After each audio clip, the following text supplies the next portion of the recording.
परम्परां गणपति गुरुमेकं सच्चिदानन्दरूपं विबुधनिवहसेव्यं योगमार्गाधिरूढं शरणमुपगतानाम् आर्तिसङ्घात्रिवज्रं मम हृदय निवासं भक्तिनम्रो नमामि वसुदेवसुतं देवं कंसचाणूरमर्दनं देवकी परमानन्दं कृष्णं वन्दे जगद्गुरुं श्री श्री श्री गणपति सच्चिदानंद सद्गुरुभ्यो नमः।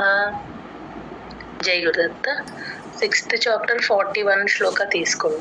41వ శ్లోకం శర్మిల గారు రిపీట్ చేస్తారా? పుణ్యకృతాం లోకాన్ ప్రాప్య, పా కింద రకారం ఉంది కాబట్టి ఆ రకారం వినపడేటట్టు చెప్పాలి. ప్రాప్య, ఆ పా కింద యావత్తు ఉంది గమనించుకోండి. పుణ్య, అణా కింద యావత్తు కూడా క్లియర్ గా రావాలి. పుణ్య అనకూడదు, పుణ్య అణాని టంగ్ ట్విస్ట్ చేసి అప్పర్ జాకి టచ్ చేయాలి. పుణ్యకృతాం, క్రూ తేల్చి చెప్పాలి. ప్రాప్య పుణ్యకృతాం లోకాన్, प्राप्य पुण्यकृतां लोकान्, प्राप्य पुण्यकृतां लोकान्, प्राप्य पुण्यकृतां लोकान्, उषित्वा शाश्वती समाः. ఉషిత్వా, షీకి తాని జాయిన్ చేసి చెప్పాలి. ఊ వచ్చండి, కంఠంలో నుంచి రావాలి ఊ అనేది. ఉషిత్వా శాశ్వతి, శాశ్వతి, ఆ షా కింద వావొత్తుంది గమనించండి. ఫస్ట్ షాకి షాని యాడ్ చేసుకుంటే వా వినిపిస్తుంది.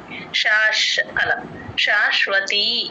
ఇక్కడ తీని యూజువల్ గా దీర్ఘం వదిలేస్తూ ఉంటారు, గమనించుకోండి. తీస్ అని తీసుకోవాలి. ఇక్కడ తీస్ అని తీసుకుంటేనే పక్కన సా కింద సావత్తు కరెక్ట్ గా వినిపిస్తుంది. తీస్ సమాహ, ఉషిత్వా శాశ్వతి సమాహ, उषित्वा शाश्वती समाः, उषित्वा शाश्वती समाः, उषित्वा శాశ్వతి. తీకి కొంచెం దీర్ఘం ఎక్స్టెండ్ చేయండి. Okay ma'am. ఉషిత్వా శాశ్వతి సమాః. ఓకేనా మ్యామ్ ఇప్పుడు? ఓకే. ఉషిత్వా శాశ్వతి సమాః, ఉషిత్వా శాశ్వతి సమాః, శుచీనాం శ్రీమతాం గేహే. శుచీనాం శ్రీ, SHREE, శ్రీ, శ్రీమతాం గేహే. శుచీనాం శ్రీమతాం గేహే, శుచీనాం శ్రీమతాం గేహే, శుచీనాం శ్రీమతాం గేహే, శుచీనాం శ్రీమతాం గేహే. యోగభ్రష్టోభిజాయతే. యోగబ్, ఆ బా కింద రకారం ఉన్నప్పుడు యోగబ్ అని జాయిన్ చేసి చెప్పాలి గాకి. అలాగే మహాప్రాణం ఉంది బాకి. యోగభ్రష్టో, ఆ షా కింద మామూలు టా. యోగభ్రష్టోభి, ఆ భీకి మహాప్రాణం ఉంది గమనించండి. యోగభ్రష్టోభిజాయతే, యోగభ్రష్టోభిజాయతే, యోగభ్రష్టోభిజాయతే, యోగభ్రష్టోభిజాయతే. ప్రాప్య పుణ్యకృతాం లోకాన్ ఉషిత్వా శాశ్వతి సమాః. ప్రాప్య పుణ్యకృతాం లోకాన్ ఉషిత్వా శాశ్వతి సమాః.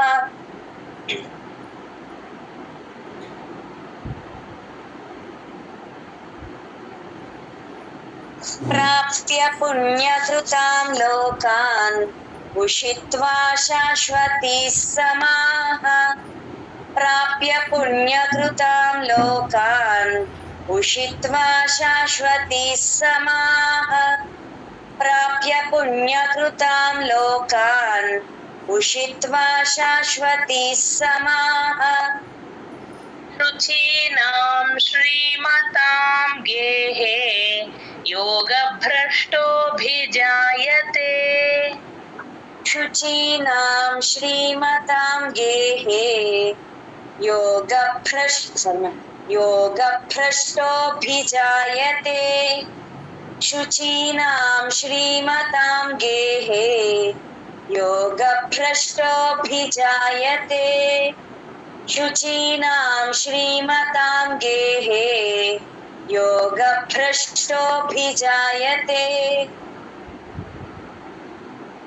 प्राप्य पुण्यकृतां लोकान् उषित्वा शाश्वती समाः शुचीनां श्रीमतां गेहे योगभ्रष्टोऽभिजायते प्राप्य पुण्यकृतां लोकान् उषित्वा शाश्वती समाः शुचीनां श्रीमतां गेहे योगभ्रष्टोऽभिजायते प्राप्य पुण्यकृतां लोकान् उषित्वा शाश्वती समाः शुचीनां श्रीमतां गेहे योगभ्रष्टोऽभिजायते प्राप्य पुण्यकृतां लोकान् उषित्वा शाश्वती समाः शुचीनां श्रीमतां गेहे योगभ्रष्टोऽभिजायते ఒక్క సెకండ్ మ్యామ్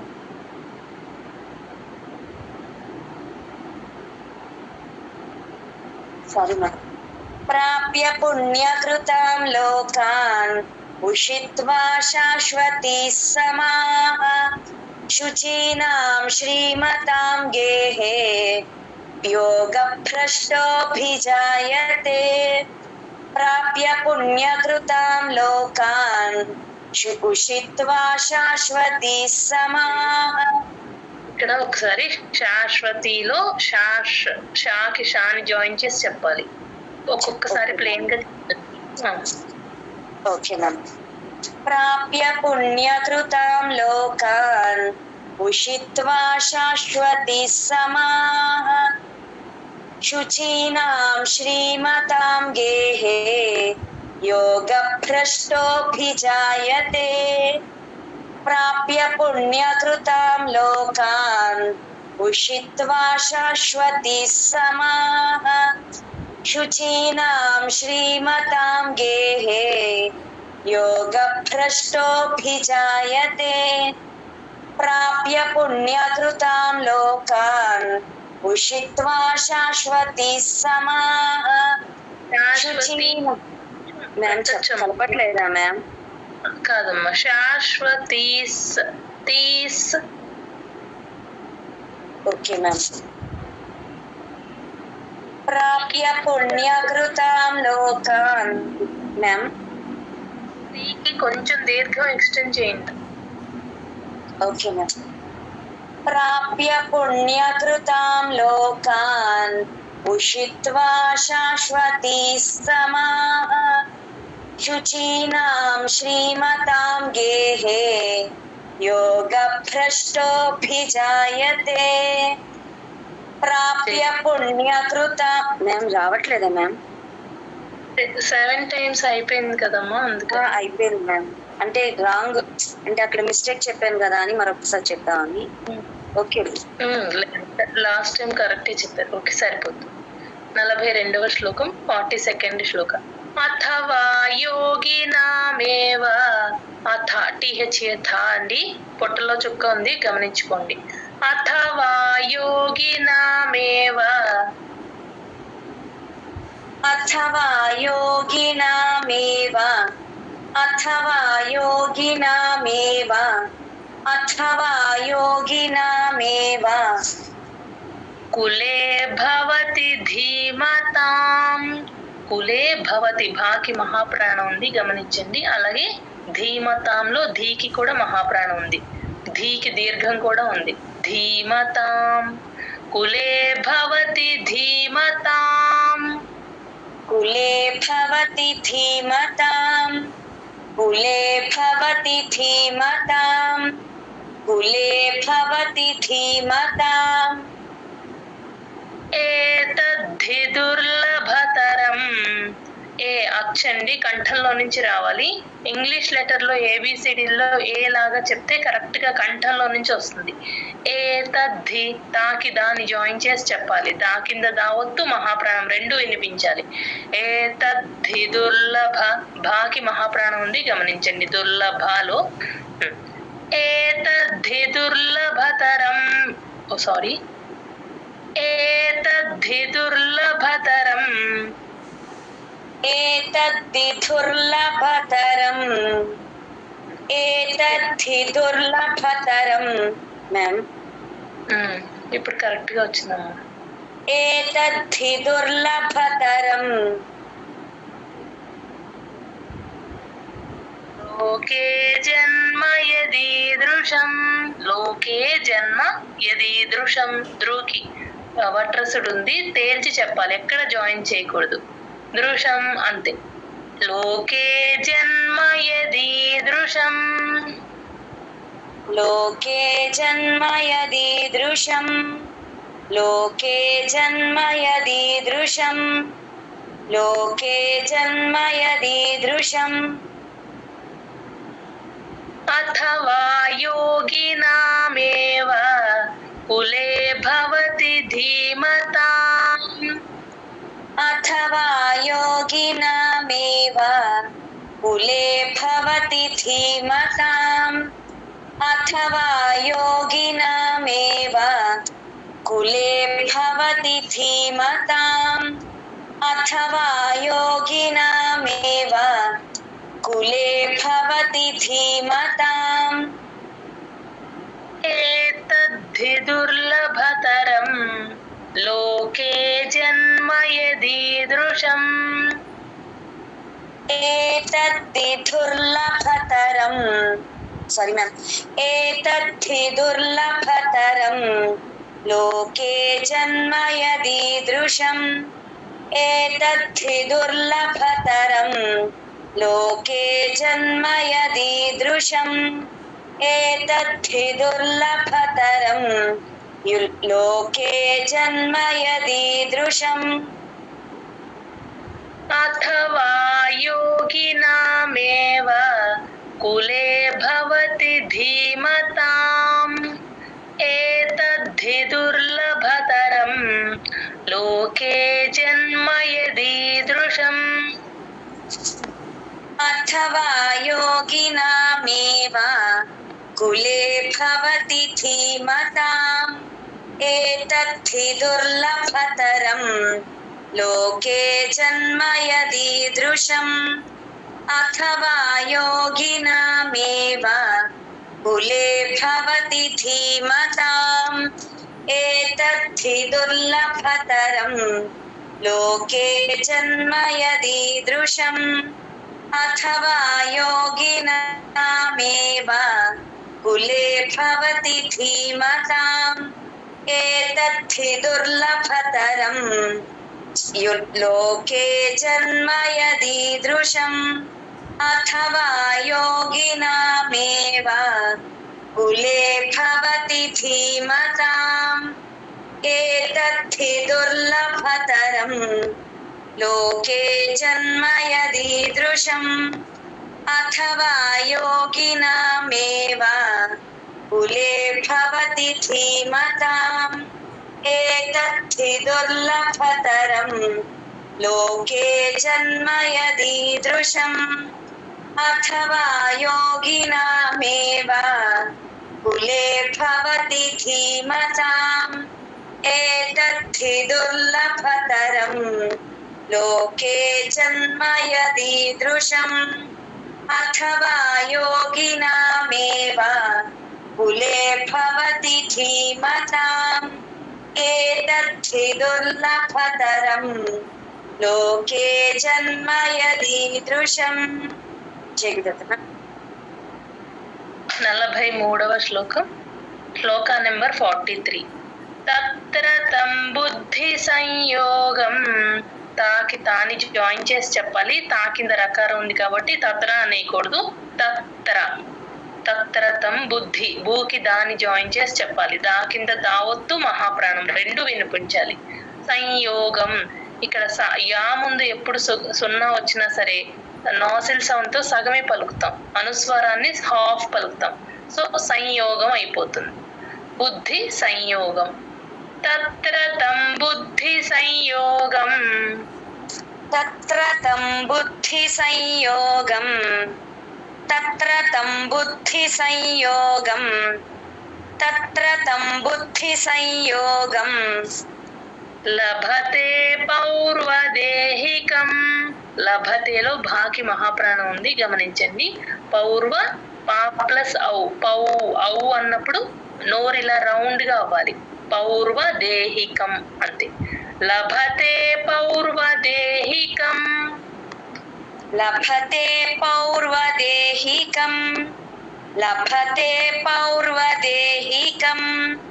లభతే పౌర్వదేహికం.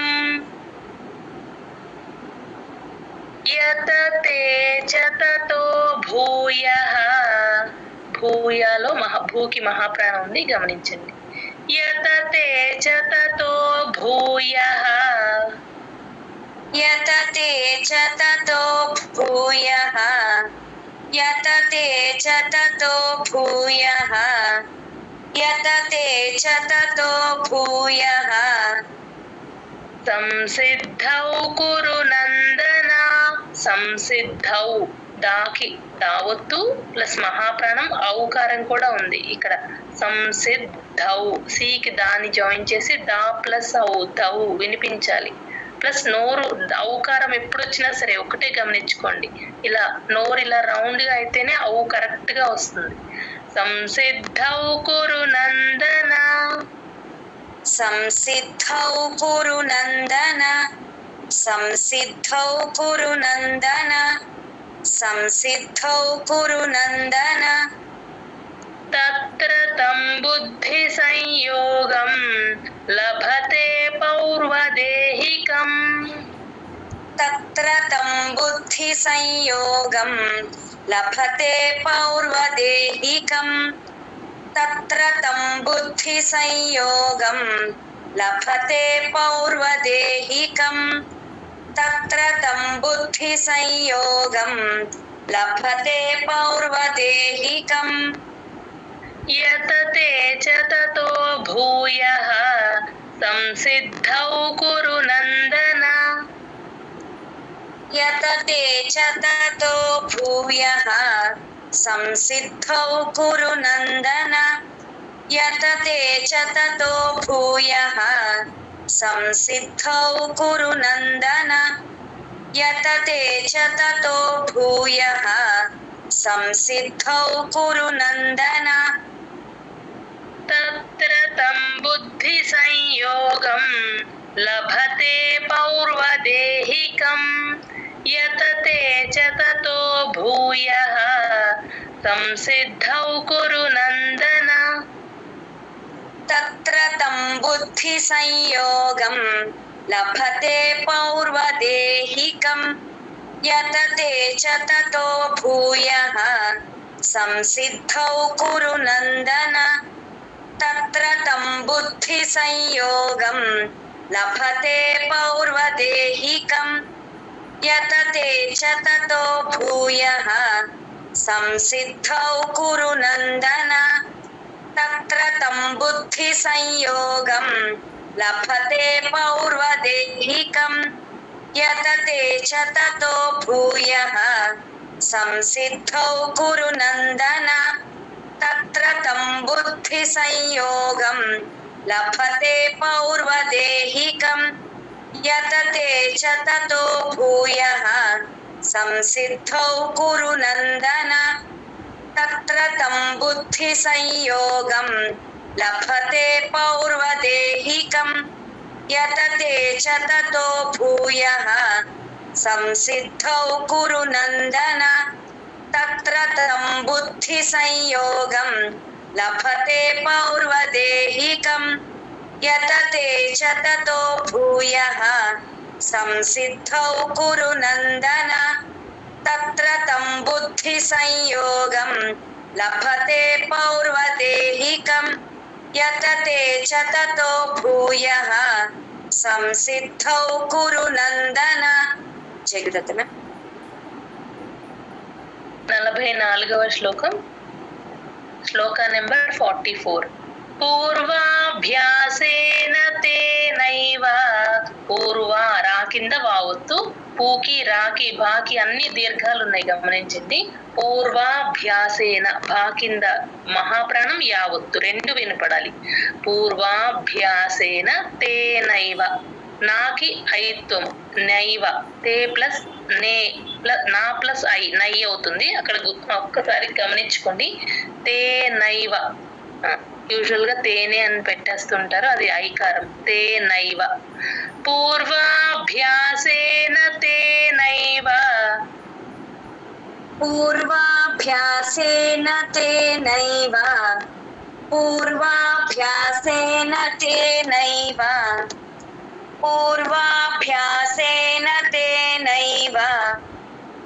హ్రియతే హ్యవశోపి సహ. హ్రియతే హా కింద రకారం. హ్రియతే తేకి హాని జాయిన్ చేసి చెప్పాలి. నెక్స్ట్ హ్యవశోని తేకి జాయిన్ చేయాలంటే తేకి హాని జాయిన్ చేయాలి ఫస్ట్. హ్రియతే అంతే కింద యావత్తు క్లియర్ గా వినిపిస్తుంది. హ్రియతే హ్యవశోపి సహ. హ్రియతే హ్యవశోపి సహ. హ్రియతే హ్యవశోపి సహ. హ్రియతే హ్యవశోపి సహ.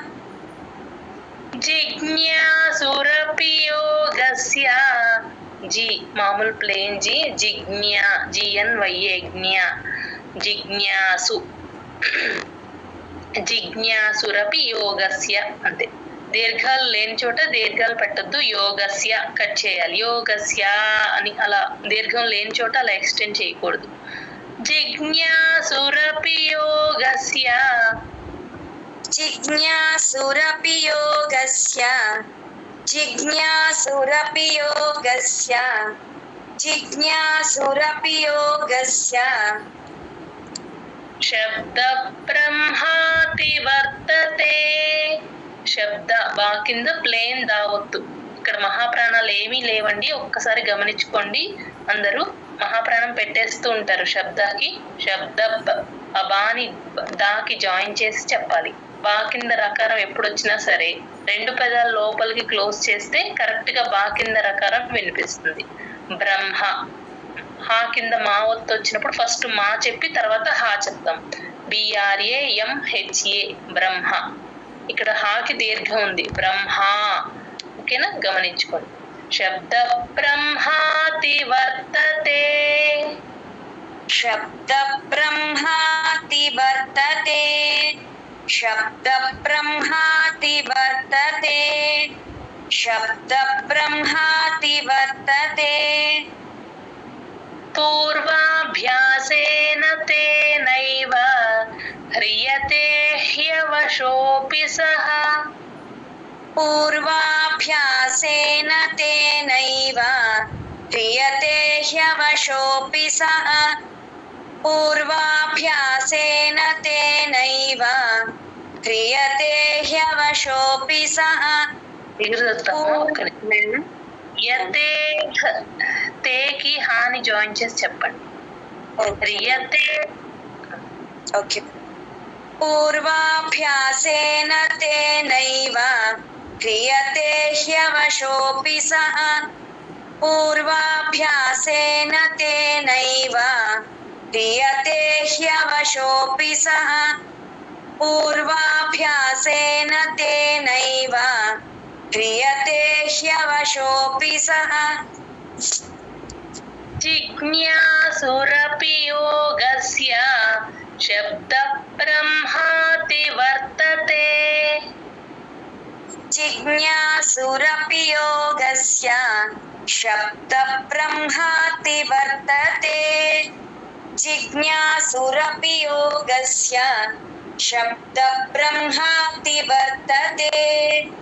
జిజ్ఞాసురపి యోగస్య శబ్ద బ్రహ్మాతి వర్తతే. పూర్వాభ్యాసేన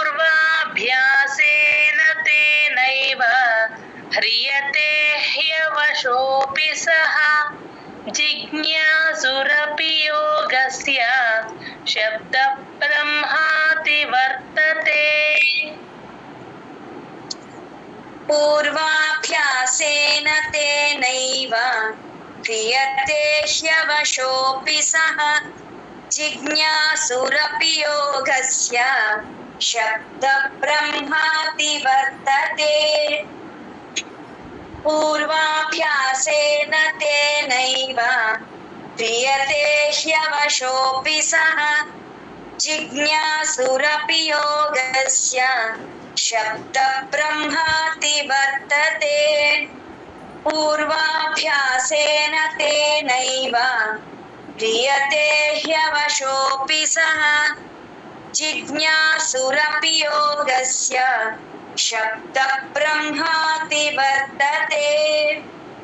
पूर्वाभ्यासेन तेनैव क्रियते ह्यवशोऽपि सः जिज्ञासुरपि योगस्य शब्दब्रह्माति वर्तते। पूर्वाभ्यासेन तेनैव क्रियते ह्यवशोऽपि सः जिज्ञासुरपि योगस्य शब्दब्रह्माति वर्तते। पूर्वाभ्यासेन तेनैव क्रियते ह्यवशोऽपि सः जिज्ञासुरपि योगस्य शब्दब्रह्माति वर्तते।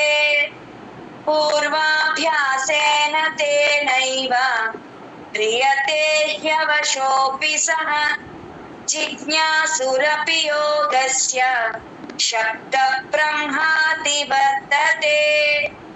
पूर्वाभ्यासेन तेनैव क्रियते ह्यवशोऽपि सः जिज्ञासुरपि योगस्य शब्दब्रह्माति वर्तते। జయగుదత్తమన్ 45వ శ్లోకం. శ్లోక నెంబర్ 45. ప్రయత్నాద్యతమానస్తు. ప్రయత్న తా కింద నా వస్తుంది. ఫస్ట్ ప్రయత్నాలో పా కింద రకారం కూడా ఉంది, గమనించండి. ప్రయత్నాద్యత దా కింద యావత్తు. ప్రయత్నాద్యత అలా దా కింద యావత్తు క్లియర్ గా వినపడేటట్టు చెప్పాలి. మానస్తు అది చివర్లో తూతో ఎండ్ అవుతుంది. ప్రయత్నాద్యతమానస్తు. ప్రయత్నాద్యతమానస్తు. ప్రయత్నాద్యతమానస్తు.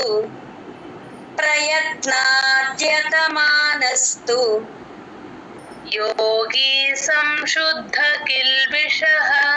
యోగి దీర్ఘం ఉంది, గమనించండి. యోగి సంశుద్ధ ప్లేన్ సా, సరస్వతి సాకి తర్వాత నెక్స్ట్ సంశుద్ధ, అది శంకరాశ. కొంచెం ఇక్కడ అటు ఇటు చేస్తారు, ఒకసారి అక్షరాలు కరెక్ట్ గా గమనించుకోండి. సంశుద్ధ దా కింద దావత్తు మహాప్రాణం, షూకి దాని జాయిన్ చేసి చెప్పాలి. సంశుద్ధ కిల్బిషః. కిల్ బిషః పెన్సిల్ తో రాసేసుకోండి ఇక్కడ. కిల్ బిషః ఎక్కడ మహాప్రాణం లేదు, కిల్బిషాలో ఒకసారి గమనించుకోండి. యోగి సంశుద్ధ కిల్బిషః. యోగి సంశుద్ధ కిల్బిషః.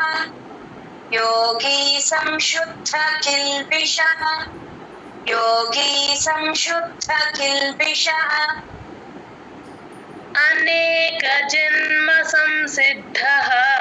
అచ్చు ఇక్కడ అనేక జన్మ, జాకి నాని జాయిన్ చేసి చెప్పాలి. జన్మ సంసిద్ధ, సికి దాని జాయిన్ చేసి చెప్పాలి. సిద్ధ దా కింద దావత్తు మహాప్రాణం రెండు వినిపించాలి. సిద్ధ్ అని ఒక్క సెకండ్ ఉంచితే దా కింద దావత్తు క్లియర్ గా వినిపిస్తుంది. అనేక జన్మ సంసిద్ధ. అనేక జన్మ సంసిద్ధ. అనేక జన్మ సంసిద్ధ. అనేక జన్మ సంసిద్ధ. తతో యాతి పరాంగతిం. తతో యాతి పరాంగతిం. తతో యాతి పరాంగతిం. తతో యాతి పరాంగతిం. ప్రయత్నాద్యతమానస్తు యోగి సంశుద్ధ కిల్బిషః. ప్రయత్నాద్యతమానస్తు యోగి సంశుద్ధ కిల్బిషః. ప్రయత్నాద్యతమానస్తు యోగి సంశుద్ధ కిల్బిషః. ప్రయత్నాద్యతమానస్తు యోగి సంశుద్ధ కిల్బిషః. అనేక జన్మ సంసిద్ధః తతో యాతి పరాంగతిం. అనేక జన్మ సంసిద్ధః తతో యాతి పరాంగతిం. అనేక జన్మ సంసిద్ధః తతో యాతి పరాంగతిం. అనేక జన్మ సంసిద్ధః తతో యాతి పరాంగతిం. అందరూ కూడా వెనకాల రిపీట్ చేసుకుంటూ ఉండండి, మీరే రిపీట్ చేసినట్టు భావిస్తూ. జై గురుదత్త. ప్రయత్నాద్యతమానస్తు యోగి సంశుద్ధ కిల్బిషః. అనేక జన్మ సంసిద్ధః తతో యాతి పరాంగతిం. ప్రయత్నాద్యతమానస్తు యోగి సంశుద్ధ కిల్బిషః. అనేక జన్మ సంసిద్ధః తతో యాతి పరాంగతిం. ప్రయత్నాద్యతమానస్తు యోగి సంశుద్ధ కిల్బిషః. అనేక జన్మ సంసిద్ధః తతో యాతి పరాంగతిం. ప్రయత్నాద్యతమానస్తు యోగి సంశుద్ధ కిల్బిషః. అనేక జన్మ సంసిద్ధః తతో యాతి పరాంగతిం. ప్రయత్నాద్యతమానస్తు యోగి సంశుద్ధ కిల్బిషః. అనేక జన్మ సంసిద్ధః తతో యాతి పరాంగతిం. ప్రయత్నాద్యతమానస్తు యోగి సంశుద్ధ కిల్బిషః. అనేక జన్మ సంసిద్ధః తతో యాతి పరాంగతిం. ప్రయత్నాద్యతమానస్తు యోగి సంశుద్ధ కిల్బిషః. అనేక జన్మ సంసిద్ధః తతో యాతి పరాంగతిం.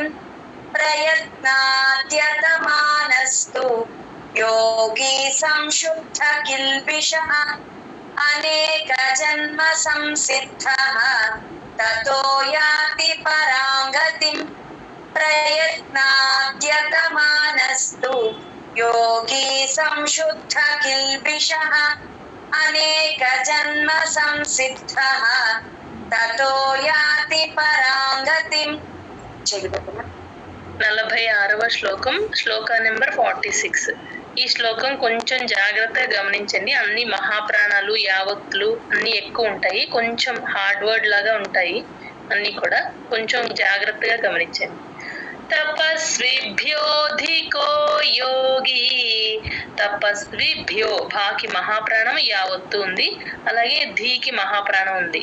ఇక్కడ మహాప్రాణాలు వెంటనే వచ్చినప్పుడు ఒక్క మహాప్రాణమే వినిపిస్తుంది, ఇంకోటి వినిపించదు. సో రెండు వినపడేటట్టు చెప్పాలి. తపస్విభ్యోధికో, భ్యోధికో అలా రావాలి, రెండు మహాప్రాణాలు వినిపించాలి. ఇక్కడ యోగి దీర్ఘాలు ఉన్నాయి. ఈ 4 పాదాలలో కూడా యోగి అనేది వస్తుంది. యోగికి దీర్ఘం ఖచ్చితంగా యోగి అనుకుంటే యోగి సరిపోతుంది. తపస్విభ్యోధికో యోగి. తపస్విభ్యోధికో యోగి. తపస్విభ్యోధికో యోగి.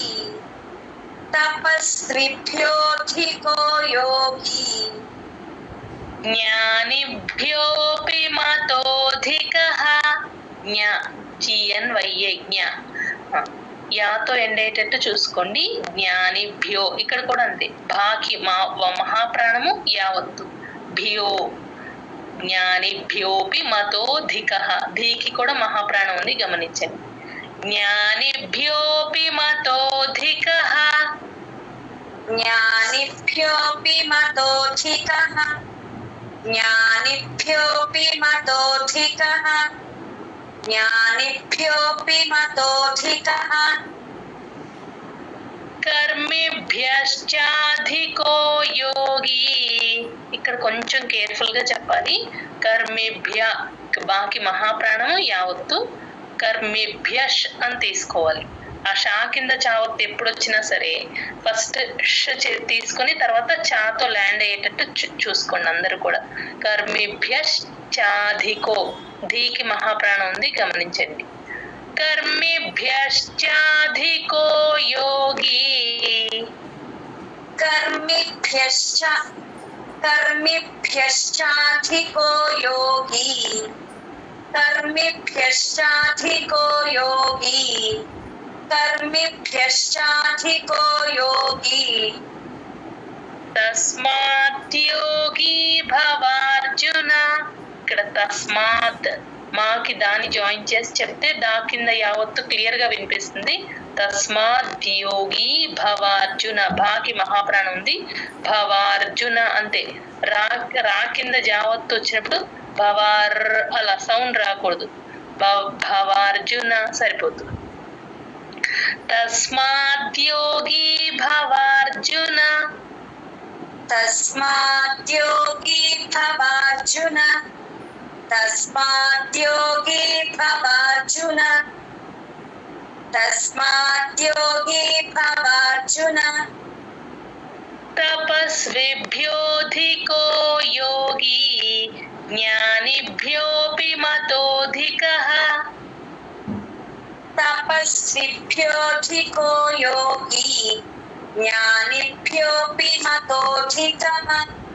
తపస్విభ్యోధికో యోగి జ్ఞానిభ్యోపి మతోధికః.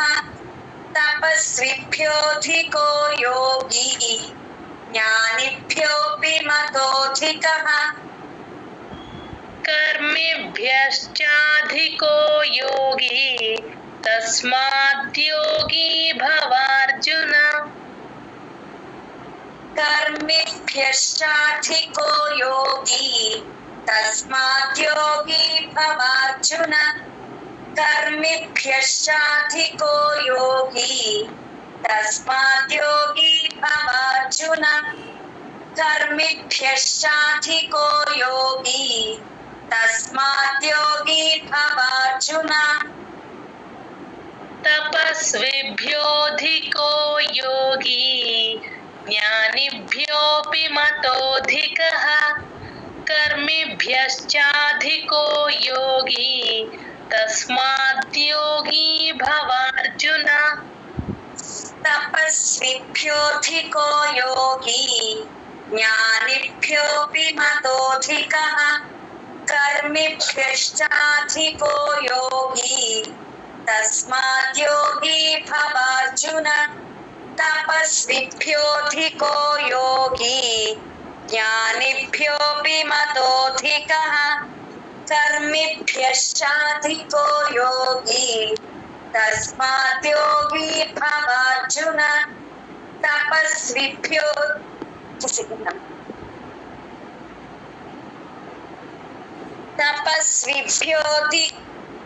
తపస్విభ్యోధికో యోగి జ్ఞానిభ్యోపి మతోధికః.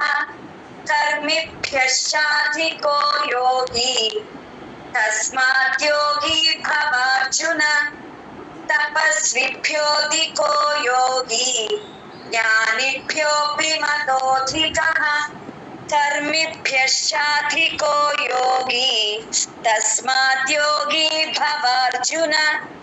తపస్విభ్యోధికో యోగి జ్ఞానిభ్యోపి మతోధికః.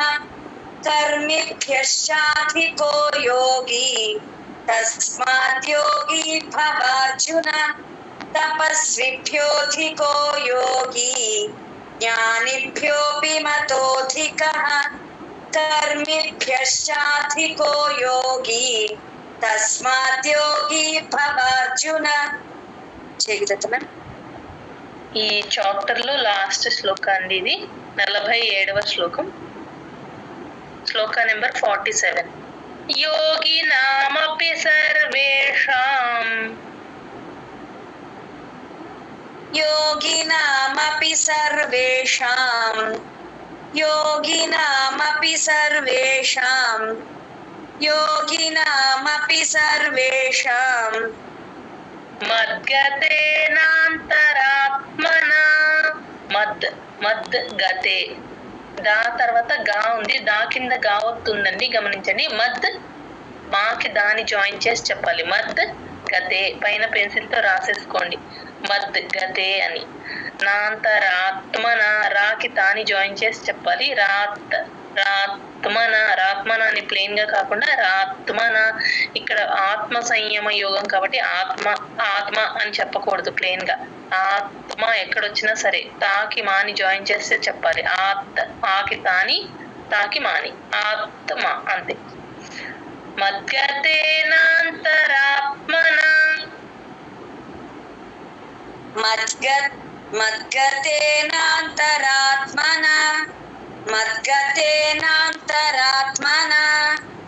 మద్గతేనాంతరాత్మనా శ్రద్ధావాన్ భజతే యో మాం. ఇక్కడ షా కింద రావస్తుందండి, గమనించండి. శ్రాకి దాని జాయిన్ చేసి చెప్పాలి. దా కింద దావత్తు, మహాప్రాణం రెండు వినపడాలి. శ్రద్ధావాన్ భజతే, భాకి మహాప్రాణం ఉంది, గమనించండి. శ్రద్ధావాన్ భజతే యో మాం. శ్రద్ధావాన్ భజతే యో మాం శ్రద్ధావాన్ భజతే యో మాం శ్రద్ధావాన్ భజతే యో మాం సమేయుక్తతమో మతః. సమేయుక్త, ఆ కింద తావొత్తు, యుక్త తమో మతః. ఓకే, చెప్పండి. సమేయుక్తతమో మతః సమేయుక్తతమో మతః సమేయుక్తతమో మతః యోగినామపి సర్వేషాం మద్గతేనాంతరాత్మనా.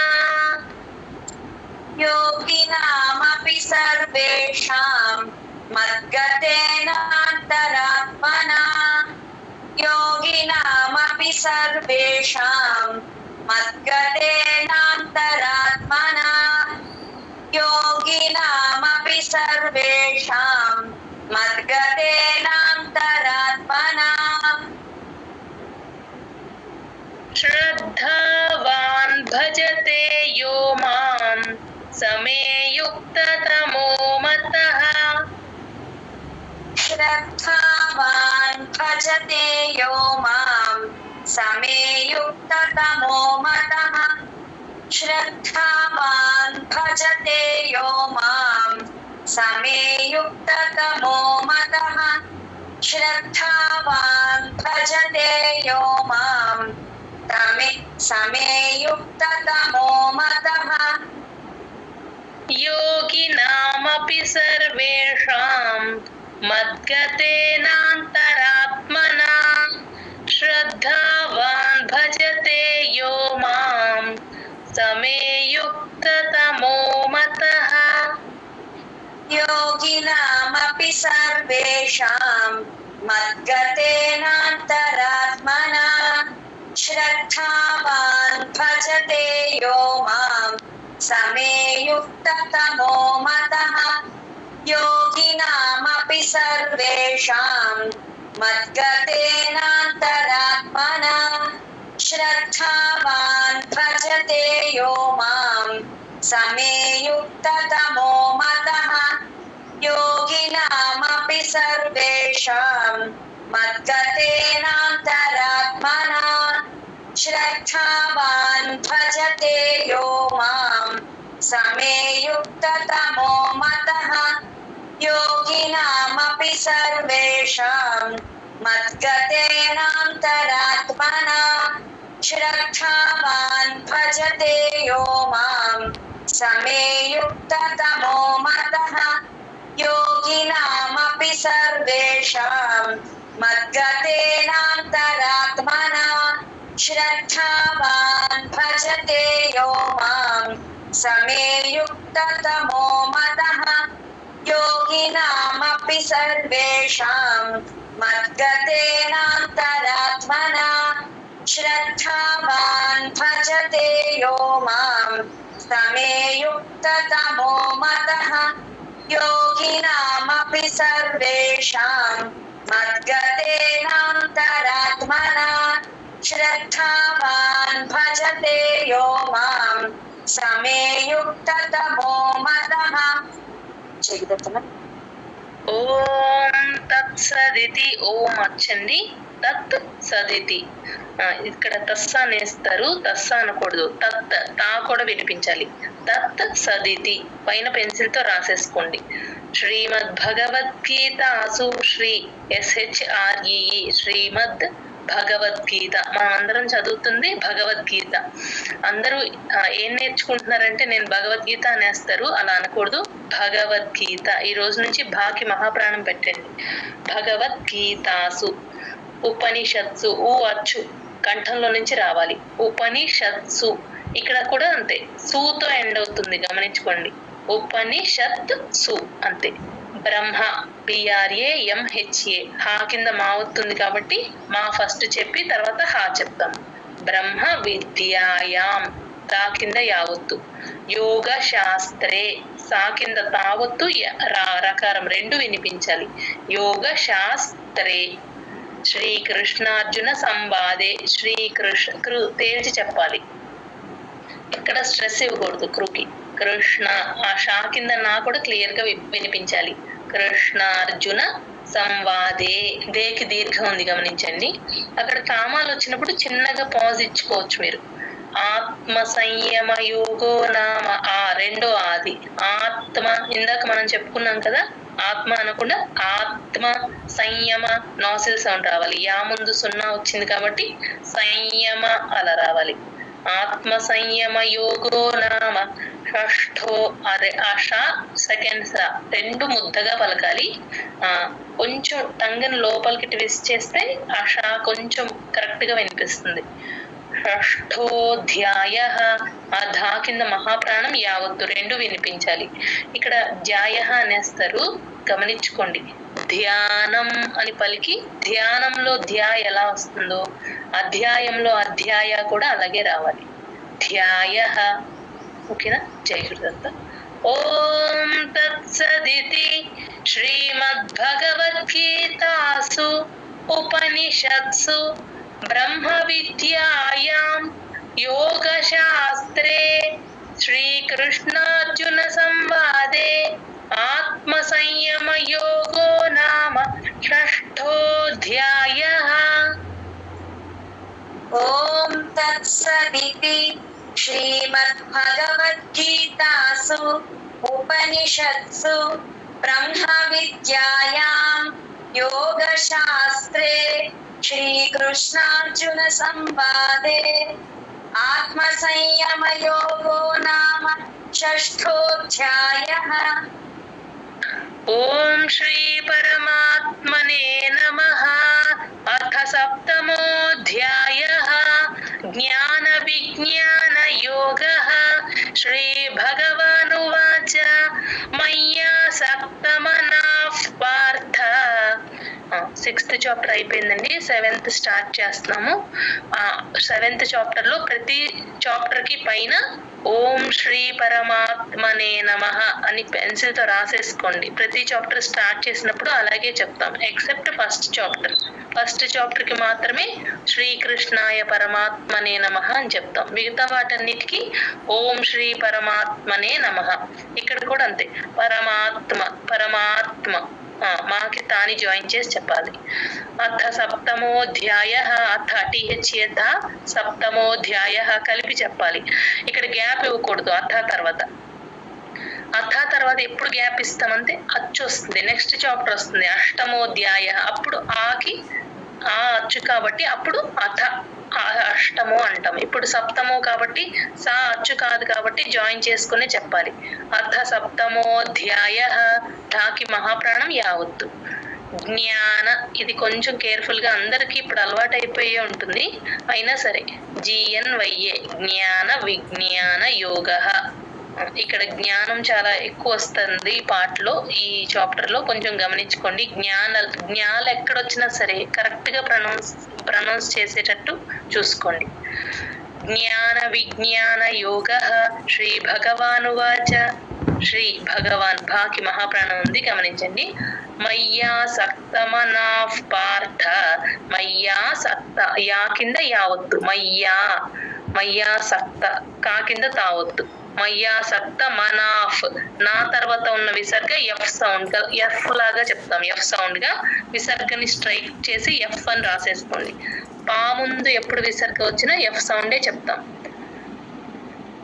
ఓం శ్రీ పరమాత్మనే నమః. అథ సప్తమోధ్యాయః, జ్ఞాన విజ్ఞాన యోగః. శ్రీ భగవానువాచ, మయ్యా సక్తమనాః పార్థ. కూడా థా రావాలి, అది గమనించుకోండి. చెప్పండి.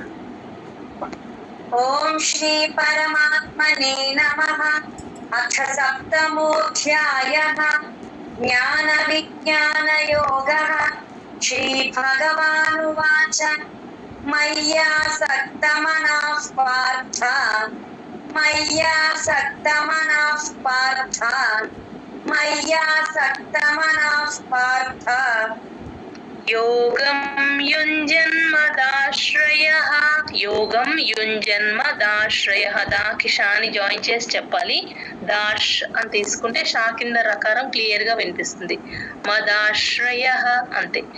యోగం యుంజన్మదాశ్రయః, యోగం యుంజన్మదాశ్రయః, యోగం యుంజన్మదాశ్రయః, యోగం యుంజన్మదాశ్రయః.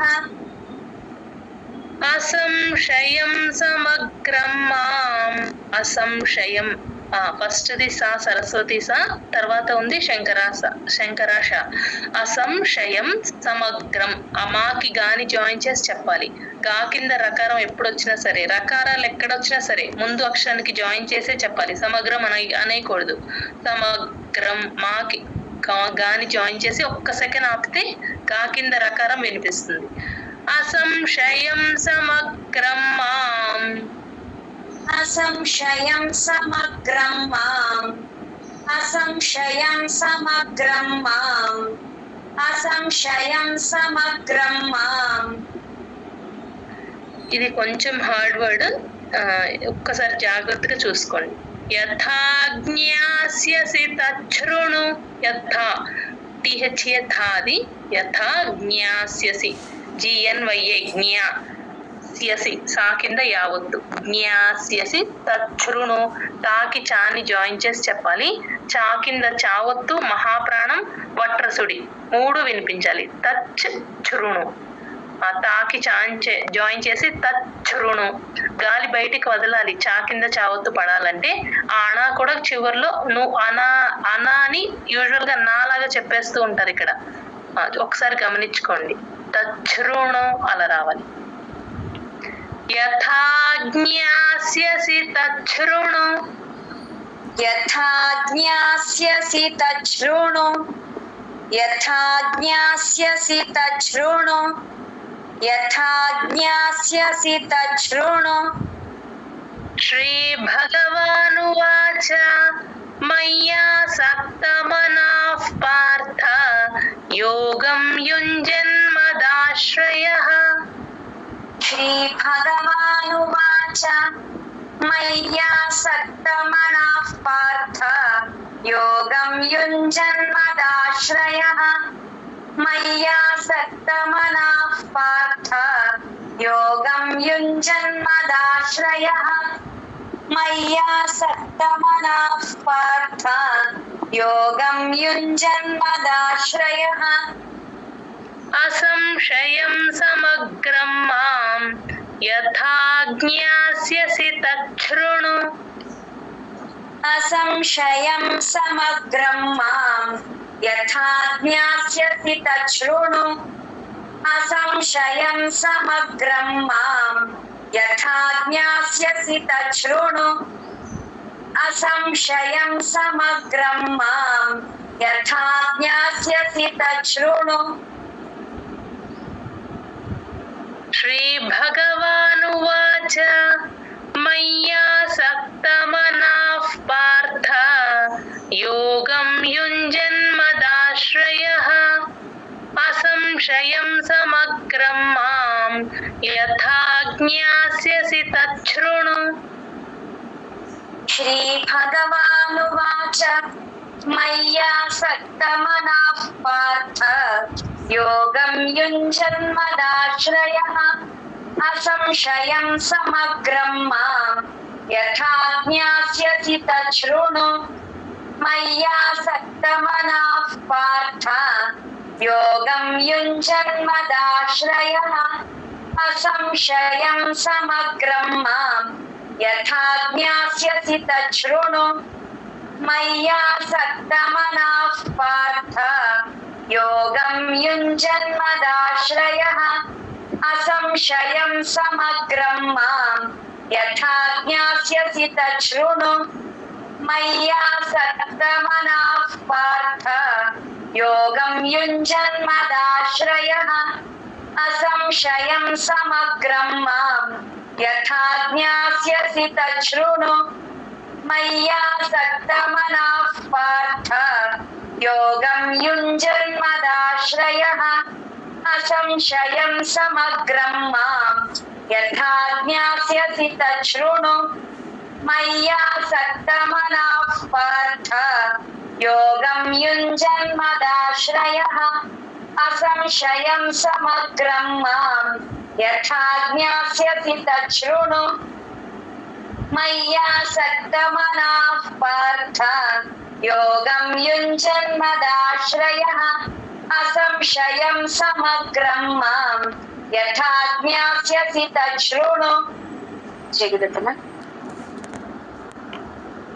సెకండ్ శ్లోక రెండవ శ్లోకం జ్ఞానం దేహం సవిజ్ఞానం ఇక్కడ జ్ఞా ఎప్పుడు వచ్చినా సరే కరెక్ట్ గా యాతోనే ఎండవాలి గా కింద నా ఒత్తులాగా తీసుకోకూడదు జ్ఞానం దేహం సవిజ్ఞానం జ్ఞానం దేహం సవిజ్ఞానం జ్ఞానం దేహం సవిజ్ఞానం జ్ఞానం దేహం సవిజ్ఞానం జ్ఞానం దేహం సవిజ్ఞానం ఇదం వక్ష్యామ్యశేషతః ఇదం వక్ష్య ఈ అచ్చండి అక్కడ ఇదంలో వక్ష్య క్షా కింద యావత్తు కూడా ఉంది యూజువల్ గా ఈ యావత్తు వదిలేస్తూ ఉంటారు గమనించుకోండి వక్ష్య యాతో ఎండవాలి వక్ష్యామ్య మా కింద కూడా యావత్తు మశేషతః అది శంకరాశ నెక్స్ట్ షణ్ముఖాశ రెండిటికి డిఫరెన్స్ చూపించాలి ఇక్కడ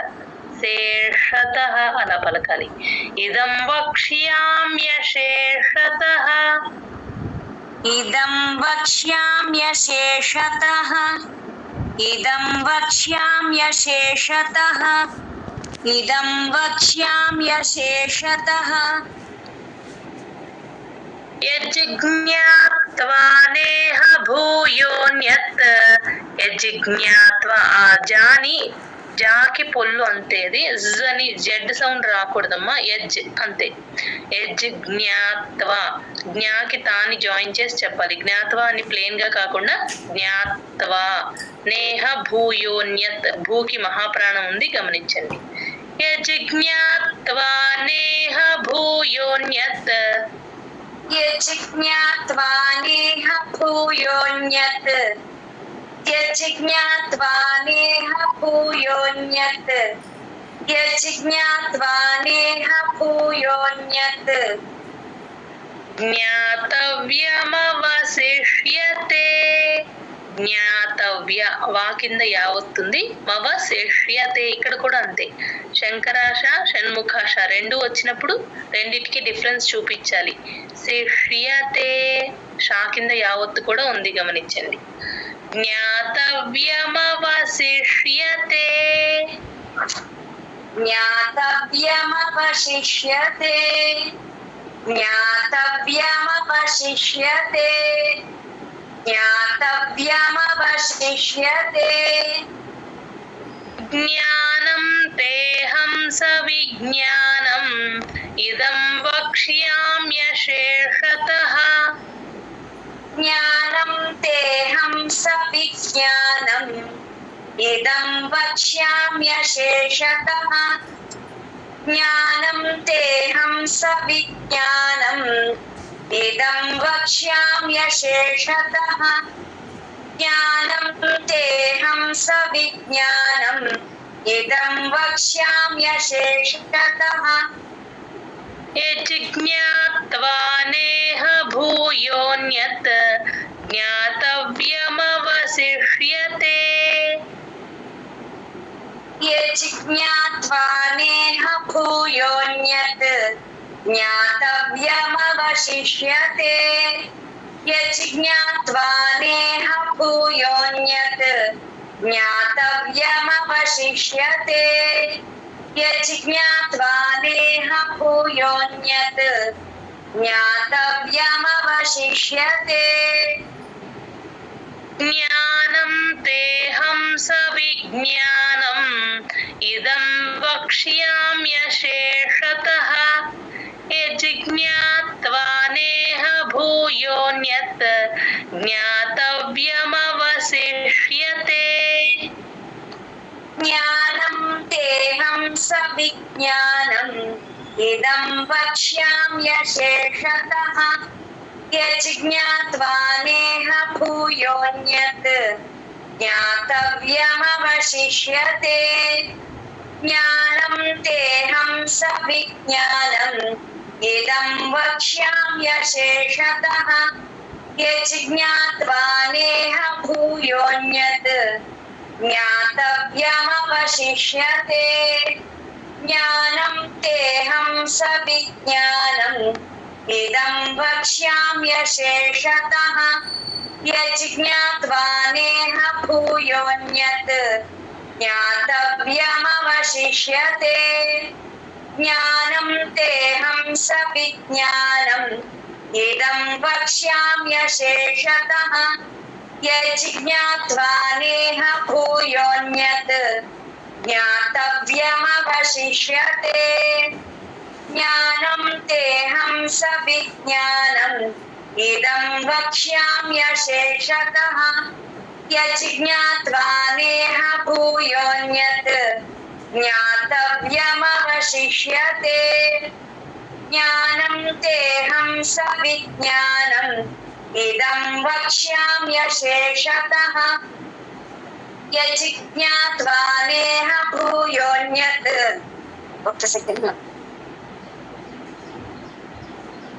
ज्ञातव्यमवशिष्यते ज्ञानं तेऽहं सविज्ञानम् इदं वक्ष्याम्यशेषतः यज्ज्ञात्वा नेह भूयोऽन्यत् ज्ञातव्यमवशिष्यते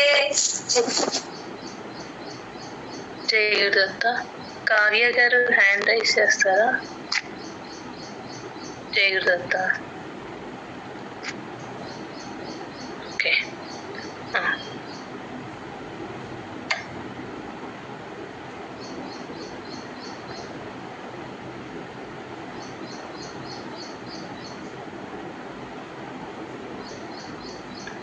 సమత గారు జయగురుదత్త ఈ రోజు శ్లోకాస్ అన్ని ఆర్డర్లో చదవండి. ఓకే జై గురుదత్త.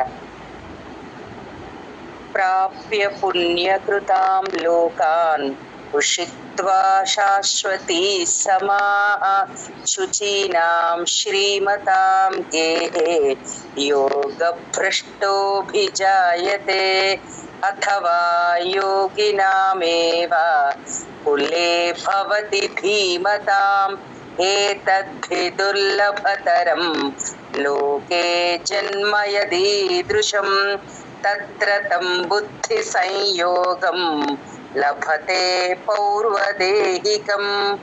యతతే చ తతో భూయః సంసిద్ధౌ కురు నందన పూర్వాభ్యాసేన తేనైవ హ్రియతే హ్యవశోऽపి సః జిజ్ఞాసురపి యోగస్య ఓపి సహ హ్రియతే హ్యవ అలా రావాలి. హ్రియతే హ్యవశోऽపి సః. ఓకేనా మేడం? కంటిన్యూ. జిజ్ఞాసురపి యోగస్య శబ్ద బ్రహ్మాతి వర్తతే ప్రయత్నాద్యతమానస్తు యోగి సంశుద్ధ కిల్బిషః అనేక జన్మ సంసిద్ధః తతో యాతి పరాంగతిం తపస్విభ్యోధికో యోగి జ్ఞానిభ్యోపి మతోధికః కర్మిభ్యశ్చాధికో యోగి తస్మాద్యోగి భవార్జున యోగినామపి సర్వేషాం మద్గతేనాంతరాత్మనా శ్రద్ధావాన్ భజతే యో మాం సమే యుక్తతమో మతః. ఓం తత్సదితి శ్రీమద్భగవద్గీతాసు ఉపనిషత్సు బ్రహ్మ విద్యాయాం యోగశాస్త్రే శ్రీకృష్ణార్జున సంవాదే ఆత్మ సంయమ యోగో నామ షష్ఠోధ్యాయః. ఓం శ్రీ లాస్ట్ పాదం ఒకటి చెప్పండి. షష్ఠోధ్యాయః. షష్ఠోధ్యాయః. ఓకే. ఓం శ్రీ పరమాత్మనే నమః. అథ సప్తమోధ్యాయః జ్ఞాన విజ్ఞాన యోగః. శ్రీ భగవానువాచ మయ్యాసక్తమనః పార్థ. కట్ చేయండి. శ్రీ భగవానువాచ అంతే. శ్రీ భగవానువాచ మయ్యాసక్తమనః పార్థ యోగం యుంజన్మదాశ్రయః అసంశయం సమగ్రం మాం యథా జ్ఞాస్యసి తచ్ఛృణు. జ్ఞానం తేహం సవిజ్ఞానం ఇదం వక్ష్యామ్యశేషతః యజ్ఞాత్వా నేహ భూయోన్యత్ జ్ఞాతవ్యమవశిష్యతే. జై గురుదత్త. Thank you. షర్మిల గారు మీరు కూడా బాగా రిపీట్ చేశారమ్మా. జై గురుదత్త. రేపు అందరినీ చదివిస్తాను. ఒకసారి అందరూ బాలస్వామీజీ గారు ఆడియో పెట్టుకుని రిపీట్ చేసుకుని చదువుకొని రండి, ప్రాక్టీస్ చేసుకో. ఎవరో ఓకే, ఎవరికైనా మిస్ అయిందమ్మా ఏదైనా శ్లోకం? నిర్మలా స్ఫటికాకృతిం ఆధారం సర్వ విద్యానాం హయగ్రీవముపాస్మహే ఏతత్ ఫలం శ్రీ సద్గురు చరణారవిందార్పణమస్తు. జై గురుదత్త.